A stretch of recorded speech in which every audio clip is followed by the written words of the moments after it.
요한복음 18장 28절에서 38절 말씀.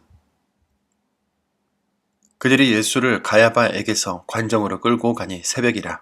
그들은 더럽힘을 받지 아니하고 유월절 잔치를 먹고자 하여 관정에 들어가지 아니하더라. 그러므로 빌라도가 밖으로 나가서 그들에게 말하되 너희가 무슨 일로 이 사람을 고발하느냐? 대답하여 이르되 이 사람의 행악자가 아니었더라면 우리가 당신에게 넘기지 아니하였겠나이다. 빌라도가 이르되 너희가 그를 데려다가 너희 법대로 재판하라. 유대인들이 이르되 우리에게는 사람을 죽이는 권한이 없나이다 하니 이는 예수께서 자기가 어떠한 죽음으로 죽을 것을 가리켜 하신 말씀을 응하게 하려 함이러라. 이에 빌라도가 다시 관정에 들어가 예수를 불러 이르되 내가 유대인의 왕이냐? 예수께서 대답하시되 이는 내가 스스로 하는 말이냐? 다른 사람들이 나에 대하여 내게 한 말이냐? 빌라도가 대답하되 내가 유대인이냐? 내 나라 사람과 대제사장들이 너를 내게 넘겼으니 내가 무엇을 하였느냐? 예수께서 대답하시되 내 나라는 이 세상에 속한 것이 아니니라.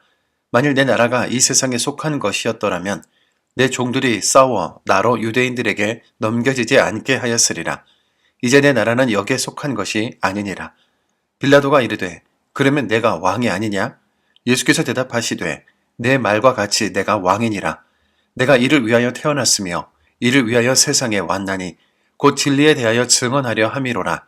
무릇 진리에 속한 자는 내 음성을 듣느니라 하신대 빌라도가 이르되 진리가 무엇이냐 하더라. 이 말을 하고 다시 유대인들에게 나가서 이르되 나는 그에게서 아무 죄도 찾지 못하였노라. 아멘. 오늘 본문의 풍경을 가만히 들여다보면 참 불편한 마음이 듭니다. 마치 서로 맞지 않는 블록을 억지로 끼워 맞춰 놓은 것처럼 상황이 모순으로 가득 차 있기 때문인데요. 유대인들이 하나님의 아들이시요 자신들의 왕으로 오신 예수님을 죽이려 하는 것도 그렇고 신성 모독이라는 종교적인 죄목으로 고발해놓고 정작 처형은 정치적인 죄를 뒤집어 씌워 로마법에 의해 예수를 죽이려고 합니다.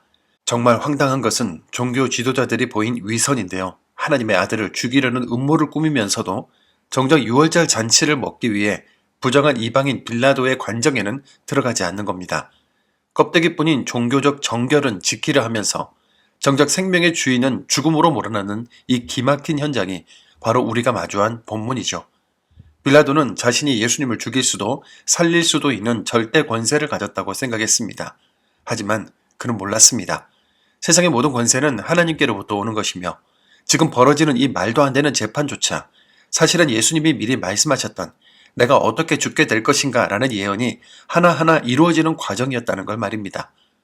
대제사장들은 자신들의 예수를 제거하는 데 성공했다고 기고만장했겠지만 사실 주님은 유월절 어린 양으로서 스스로 죽음의 길을 걸어가고 계셨습니다.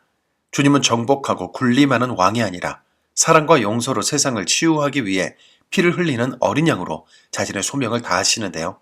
이때 조롱 섞인 목소리로 빌라도가 묻습니다. 내가 유대인의 왕이냐? 주님은 흔들림 없이 답하시죠.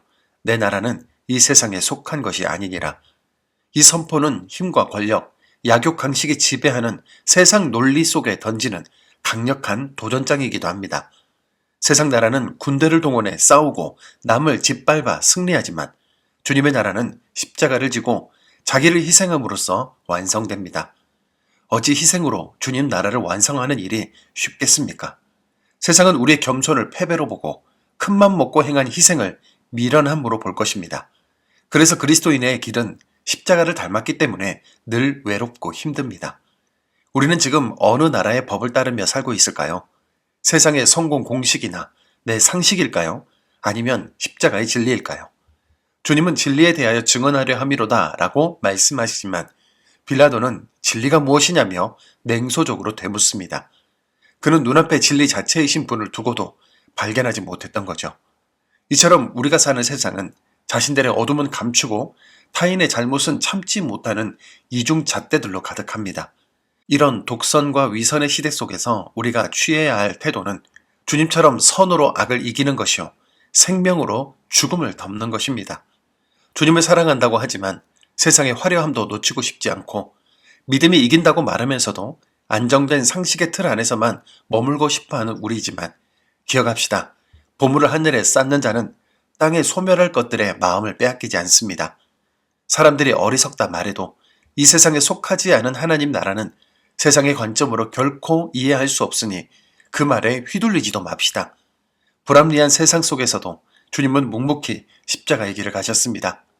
이번 한 주간 진리가 무엇이냐 비아냥거리는 세상을 향해 나의 삶으로 주님의 나라를 증거합시다. 미온적인 신앙의 태도를 청산하고 우리의 시선을 오직 십자가와 영원한 하나님 나라에 고정하여 진정한 승리자로 살아가는 오늘이 되기를 소망합니다. 만왕의 왕이시며 진리 되시는 하나님 아버지, 위선과 불법이 판치는 빌라도의 관정 앞에서도 하나님 나라의 왕으로서 당당히 진리를 선포하신 주님의 그 위엄을 묵상합니다. 우리는 세상을 살아가며 하나님의 공의보다 로마의 권세를 더 두려워했고 하늘의 보물보다 땅의 안락함을 더 갈망했던 연약한 자들임을 고백합니다. 겉으로는 경건의 모양은 갖췄으나 속으로는 내 유익을 계산하며 주님을 계속해서 밀어냈던 우리의 바리새인들 같은 위선을 용서하여 주옵소서. 이제 우리의 시선을 이 세상이 아닌 주님의 나라로 향하겠습니다. 가난의 매력적인 유혹 앞에 흔들리지 않게 하시고 세상에 비웃는 십자가의 길을 가장 영광스러운 길로 여기며 걷게 하옵소서. 진리가 무엇이냐 묻는 공허한 세상 속에 주님의 살아계심을 드러내는 신실한 증인이 되게 하여 주옵소서. 예수님의 이름으로 기도드립니다. 아멘.